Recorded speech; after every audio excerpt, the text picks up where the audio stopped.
and welcome everybody to this week's Market Share.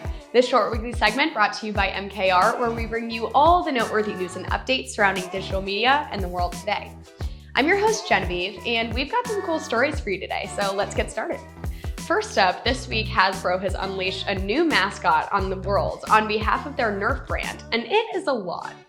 Murph, as it's being called, is some sort of anthropomorphic mass of Nerf darts in tennis shoes sporting a gold chain. If I say it sounds bizarre, you know that it absolutely is. Murph has been unleashed on the world as part of Nerf's Unleash the Play in You campaign.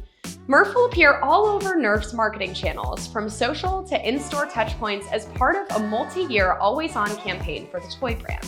In the least surprising news possible, Murph was met with a wave of conversation across social media channels, with many users pointing out similarities between Murph and the NHL's Philadelphia Flyers mascot Gritty, who has become an internet celebrity in their own right.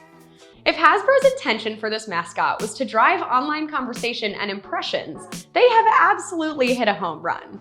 If it wasn't, well, Murph may not be around for long. Next up, more changes are coming to your Facebook feed as Meta again looks to capture the various popular parts of other social media platforms for their flagship product.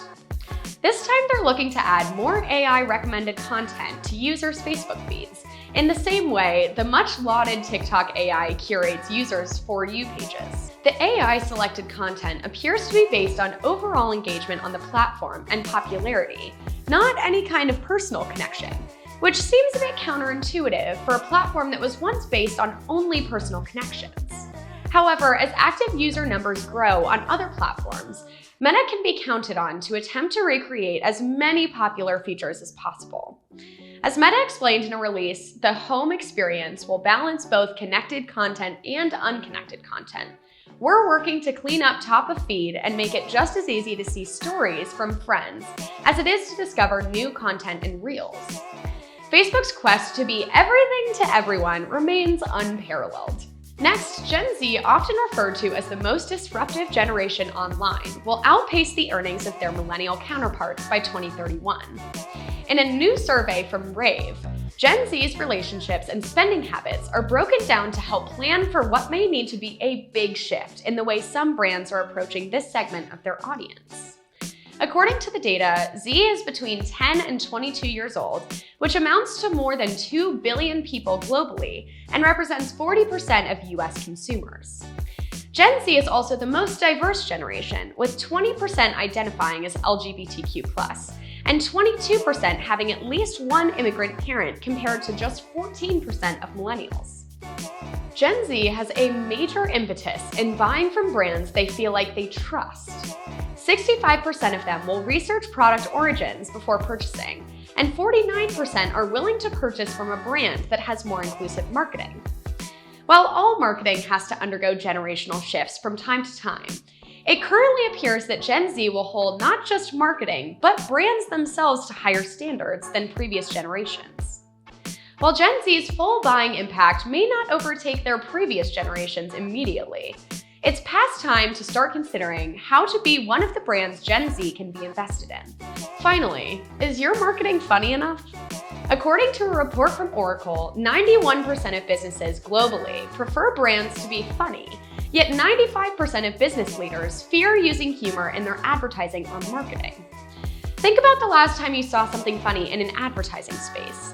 Likely a commercial or ad you saw somewhat recently, and I'd be willing to bet it didn't take you long to think of it. You wouldn't be alone. 90% of people are more likely to remember ads that utilize humor. Consumers vastly prefer brands that will employ humor, or at the very least present a personable tone in their advertisements.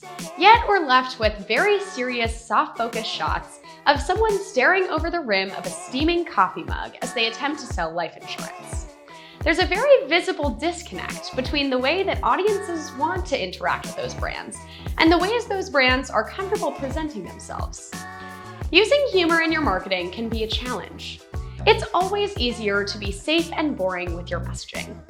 No one will write an angry email about a simple conservative ad, but they also won't remember it. Being funny in your creative comes with taking risks, and many brands simply won't take those on. That's all for this week's Market Share. My name is Genevieve, and I'll see you all next week. With many users pointing out the similarities between Murph and the NHL words. However, as active users now,